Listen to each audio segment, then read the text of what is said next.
Hi, and welcome back to my channel. Today I'd like to share some research I came across that I found very interesting. The research is actually an experiment conducted by a firm that is the exact replica of an experiment that same firm conducted 6 years ago, and the comparisons are rather striking.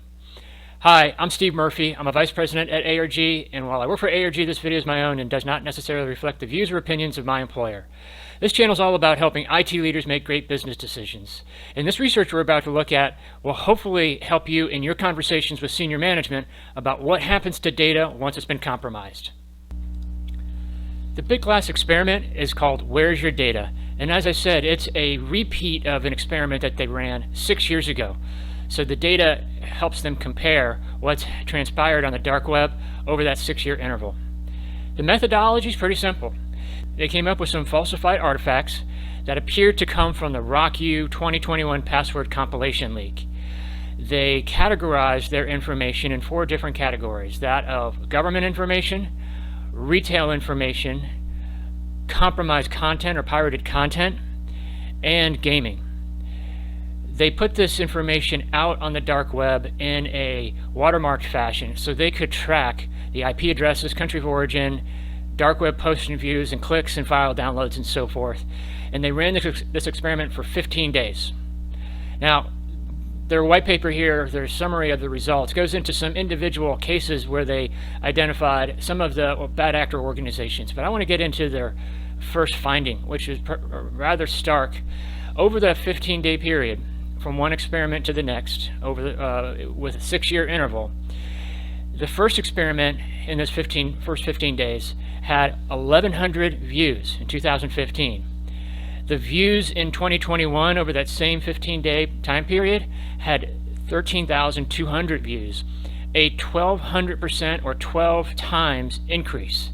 Now, the clicks or the data traveling on that same data set also increased 11 times or 1,100%.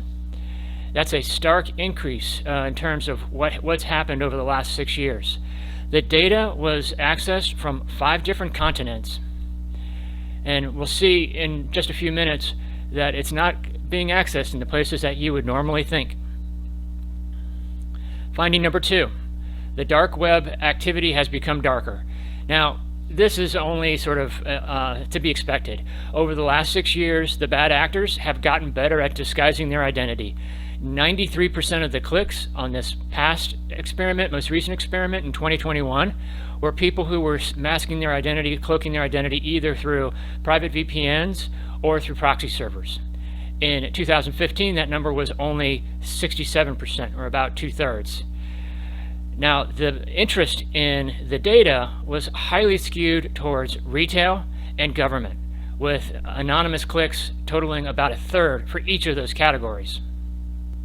We talked about how retail and government were the most interested areas that people actually clicked on, but there was a more dispersion or more distribution in terms of the people who are actually viewing content. So 60% of the views were retail, but the next highest category was just at 13%, and that was the pirated content, followed by gaming. But in terms of people who actually clicked on the content, 1/3 of it was retail at 37%, and another 1/3 of that was government at 32%, with the next highest category being that pirated content. Now, here's one of the interesting parts. These are the areas with the percentage of clicks associated with them. And as they lay out in a chart here, the United States represented actually more clicks than any other area, with Kenya, interestingly enough, coming in as number 2, and then some of the more traditional actors that you might think, Romania and China, and then some EU countries, and some other countries with very small amounts. What's super interesting, as a U.S. citizen, as an American within the U.S., California seems to be number 1. I'm not sure if these are in rank order, but even if they're not in rank order, the second one here, the District of Columbia, is very surprising. Now, I live in the Washington, D.C. area. Washington, D.C. is the capital of the United States. The District of Columbia is the city itself, and it's a very small city. The actual population of Washington, D.C. is under 700,000 citizens.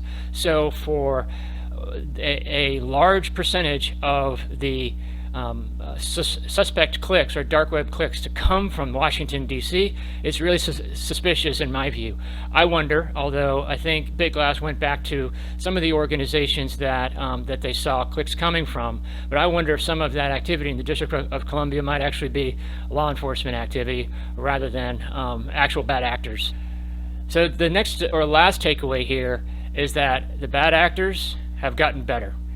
They're using some of the same tools that larger organizations, meaning they've largely migrated to cloud service providers to perpetrate their dark web activities.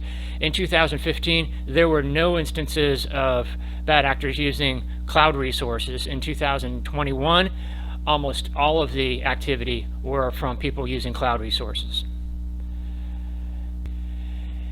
Now, the takeaway on this, in my view, is that you really want to keep your information off the dark web. Once it's there, it spreads very rapidly and to areas that you may not suspect, including the United States of America. So it's not necessarily nation-state actors perpetrating a lot of the dark web activity. So if you don't consider yourself a target of a nation-state, doesn't mean that you're not going to be a target. I will give Bitglass a little bit of an opportunity for a commercial here because this is their content, and I do want to give them an opportunity to essentially provide their recommendations. At the end of this document, they suggest that you continue to move forward into a zero trust framework.